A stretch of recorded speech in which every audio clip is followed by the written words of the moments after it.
Homelessness continues to be a major issue in Philadelphia, notably on Kensington Avenue. In the city, approximately 5,700 people are considered homeless, with approximately 950 of them being unsheltered.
In comparison to other parts of Philadelphia, this side of town has the highest concentration of homeless people.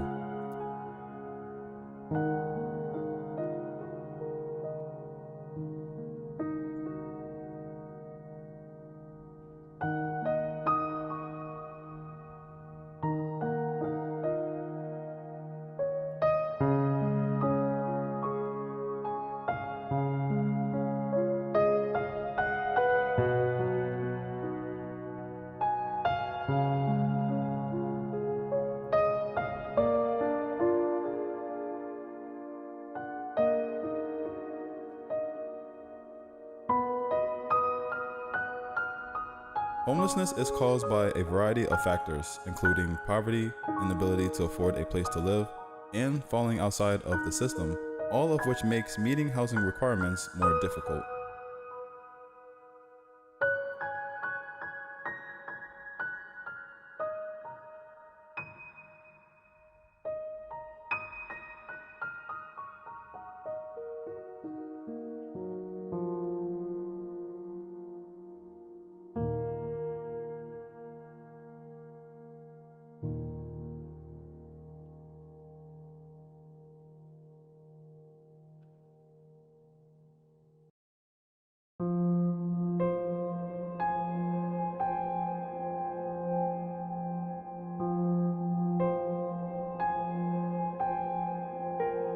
Sometimes mental illness plays a role. Many new people have become homeless as a result of the opioid crisis.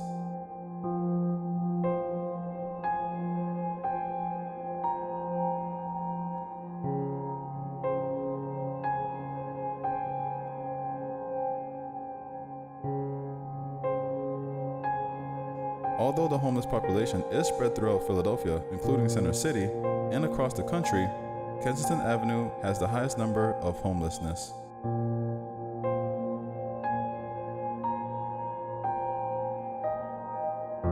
Being homeless or suffering from a mental illness is not a crime. It is also not illegal to sit, occupy, or sleep in public places.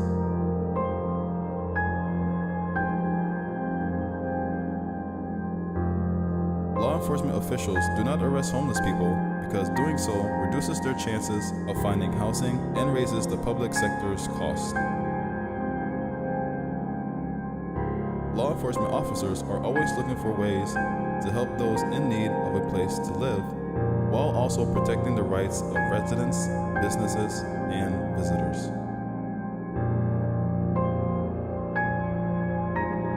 The COVID pandemic has also exacerbated Philadelphia's homeless population. In addition to dealing with a massive increase in the number of homeless people in Philadelphia, there has been an increase in drug consumption.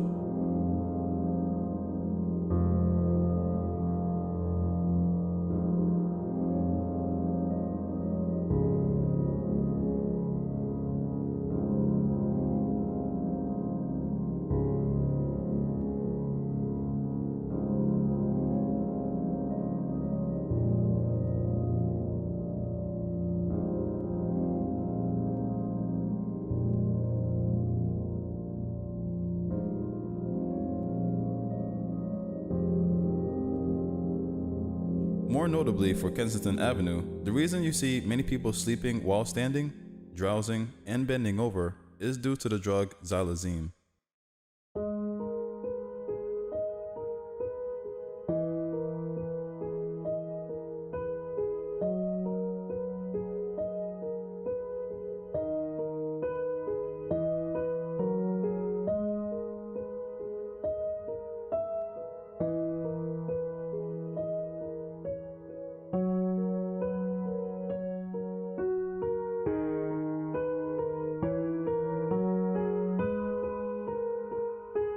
Xylazine is a sedative with analgesic and muscle relaxant properties that are used in veterinary medicine.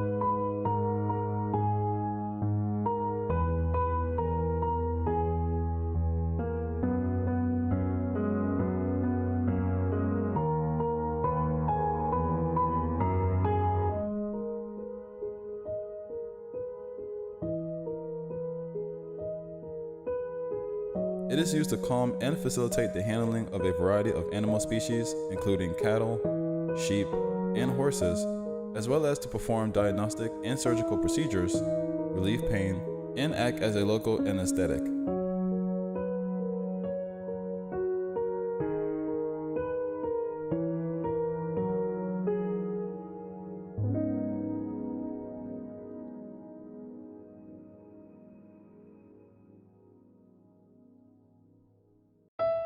In Philadelphia, xylazine began to gain popularity in the mid-2010s.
People who used and sold drugs alleged that xylazine had become a highly sought-after substance and that it has become a much more common component of the local drug supply.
The reports from Philadelphia, as well as hints that xylazine was appearing in other parts of the country, prompted the researchers and colleagues to try to track the drug's spread across the continental United States.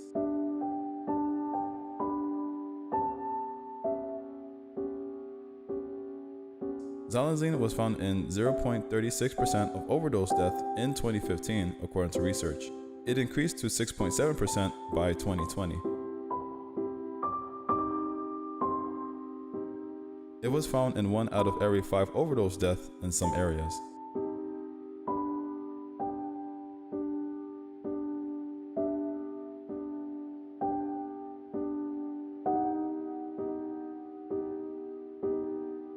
Notably, the study discovered fentanyl, a powerful synthetic opioid that has come to dominate regional drug supplies in nearly every xylazine-related death, indicating that it wasn't just a tranquilizer that was causing these overdoses.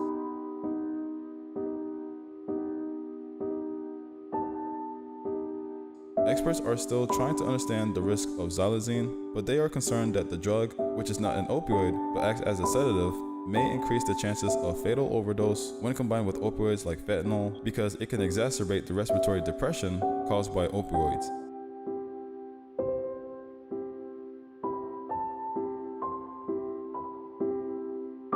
It may also make reversing overdoses with naloxone, which is designed to work on opioids, more difficult.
The drug overdose crisis in the United States has been steadily worsening and is now killing more than 100,000 people per year.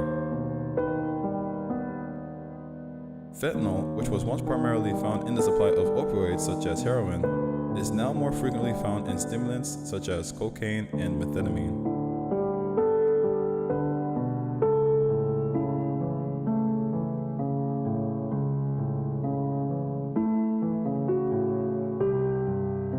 Right now, the drug supply is a complete mess. The number of contaminants is out of control and is becoming increasingly difficult for researchers to keep track of them.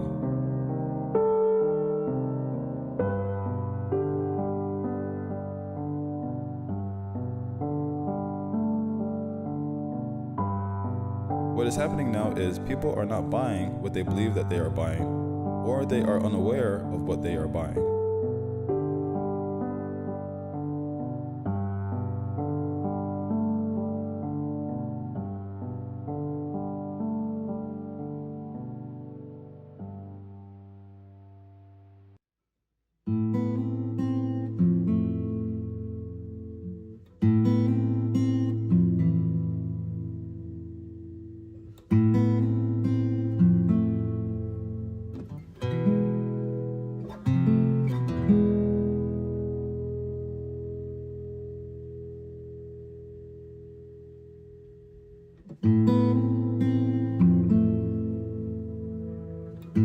Kensington Avenue in North Philadelphia is well known for its drug use and prostitution.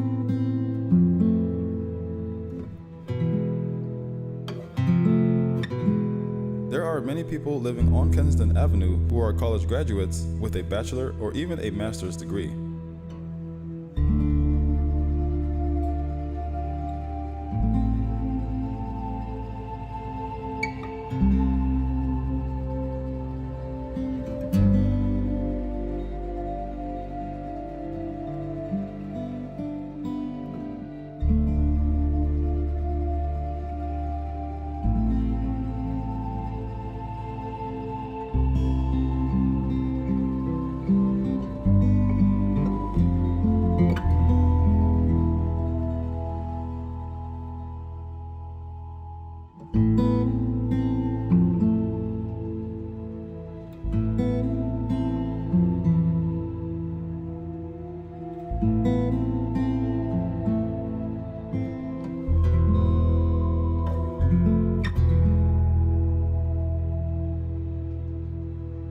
Many people turn to drugs as a result of a variety of unfortunate events that has occurred in their lives, such as the loss of a significant other, a career, and more.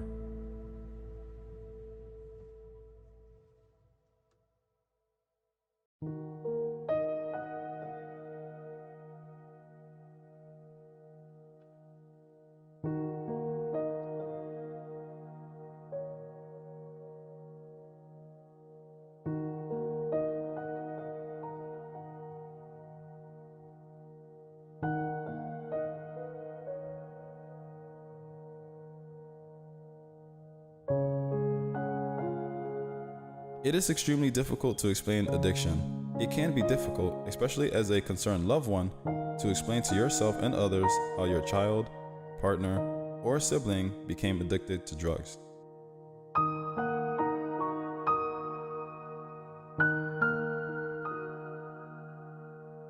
Many people on the outside believe that substance abuse is a bad choice in which someone should have said no, bad habit that just needs to be kicked, weakness that someone can't overcome the withdrawal symptoms, and moral failing that the person has given up.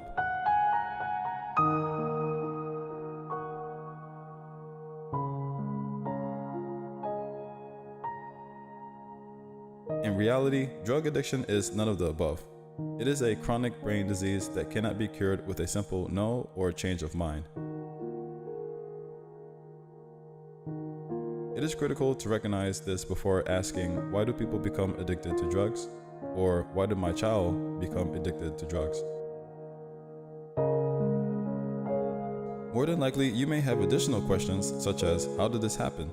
Your loved ones may have been properly raised with a strong moral foundation or in a good home, but they can still begin using drugs. The truth is that people use drugs for a variety of reasons, and they become addicted for a variety of reasons.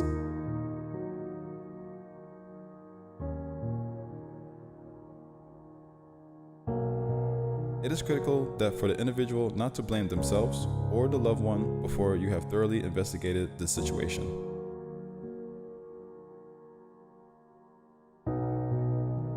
As concerned family members, we frequently wonder, why do some people become addicted to drugs while others not? This is a valid question, and many drug users don't believe they'll become addicted. The truth is that anyone can become addicted to drugs, and there are a variety of factors that make them more vulnerable.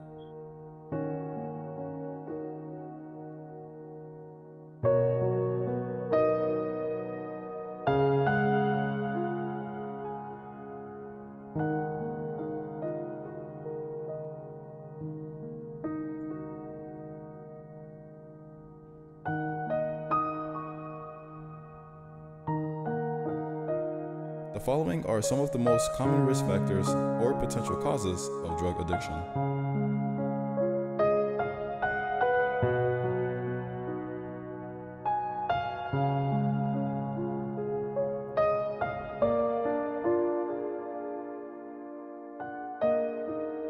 One, early life stressors such as being abused or witnessing trauma.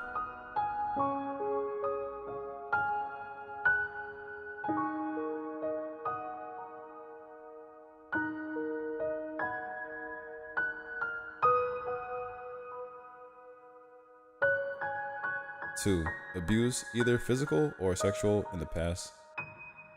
3. Genetic vulnerability, such as other family members who struggle with addiction. 4. Prenatal alcohol or drug exposure while in the womb.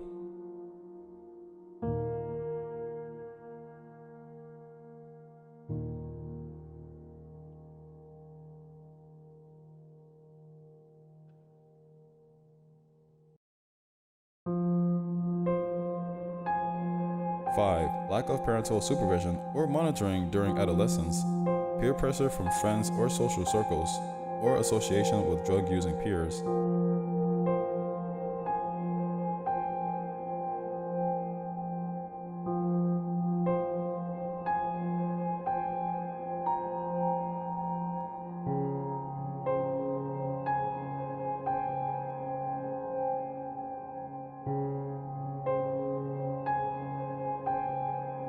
Mental health disorders such as depression and anxiety.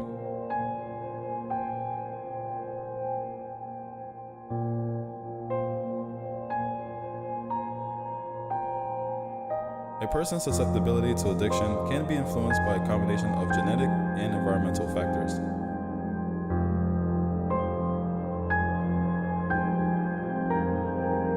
Genetics, according to National Institute on Drug Abuse, accounts for roughly half of a person's likelihood of developing an addiction.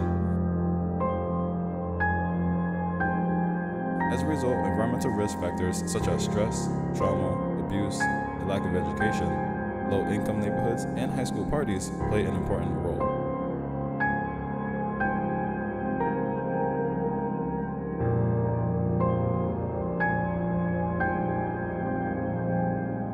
Adolescents who use drugs are more likely to develop a drug addiction behavior because their brain is still developing.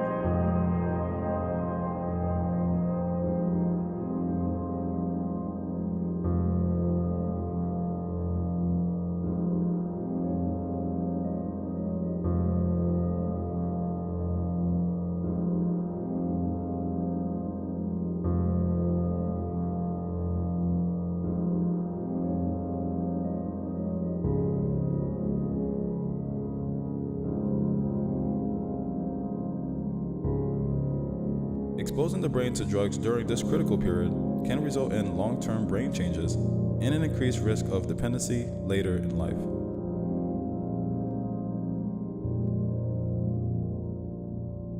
According to research, nearly 70% of adolescents who tried an illicit drug before the age of 13 develop a clinical addiction within the next 7 years.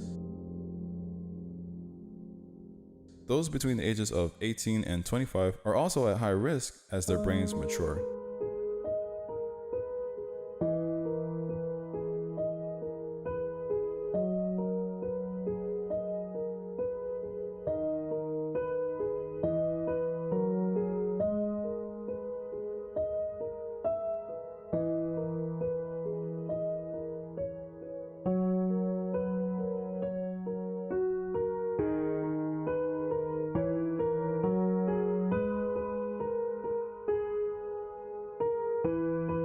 In fact, 9 out of 10 people who struggle with substance abuse began using before the age of 18.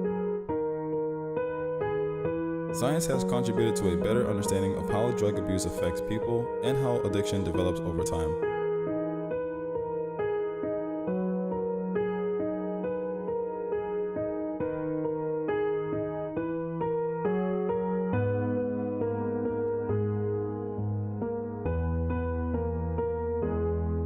Researchers have been able to see how substance addiction work in the brain using imaging and other cutting-edge technology.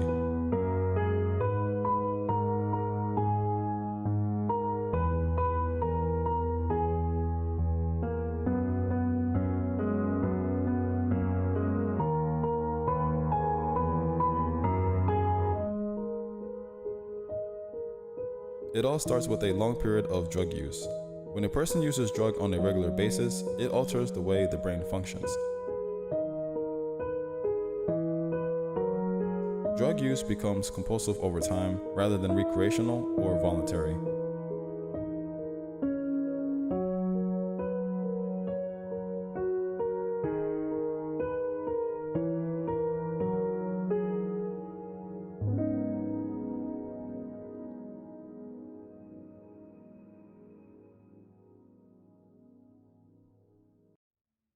It is no longer a choice for them to use drugs, it is beyond their control.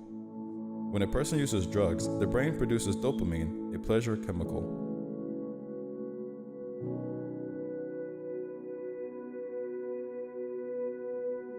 This causes a euphoric bodily response and mental state in the user, making him or her feel good or high.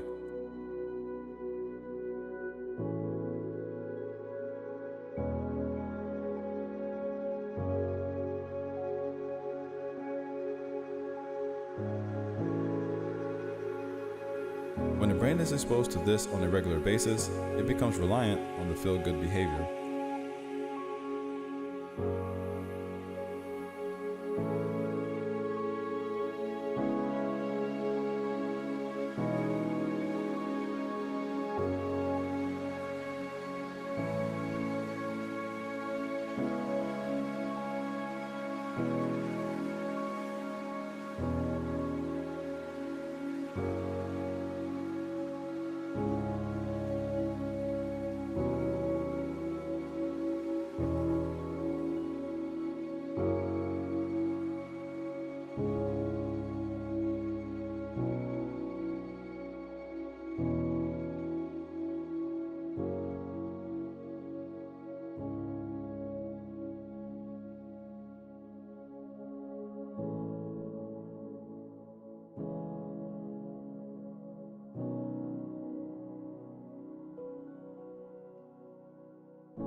As a result, it hardwires those euphoric drug-using experiences into its circuitry, and drug use becomes its top priority.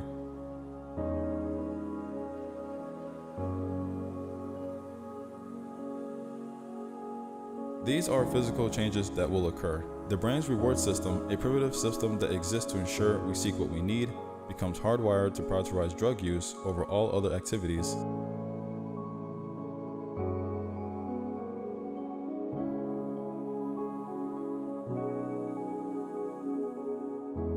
Such as eating, sleeping, family, and academics.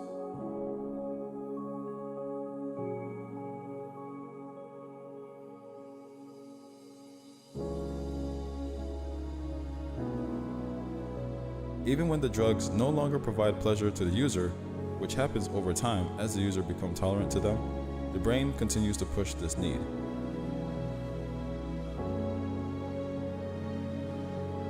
It causes intense craving in the same part of the brain as the survival instinct.